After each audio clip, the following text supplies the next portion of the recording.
قال النبي محمد صلى الله عليه وسلم: إني قد رأيتكم تفتنون في القبور كفتنة الدجال.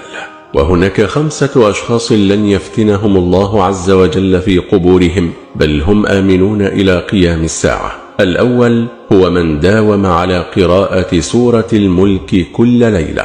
فعن ابن عباس رضي الله عنهما قال: ضرب بعض أصحاب النبي محمد صلى الله عليه وسلم خباءه على قبر وهو لا يحسب أنه قبر، فإذا فيه إنسان يقرأ سورة تبارك الذي بيده الملك حتى ختمها، فأتى النبي محمد صلى الله عليه وسلم فقال: يا رسول الله، إني ضربت خبائي على قبر وأنا لا أحسب أنه قبر، فإذا فيه إنسان يقرأ سورة الملك حتى ختمها. فقال النبي صلى الله عليه وسلم: هي المانعة.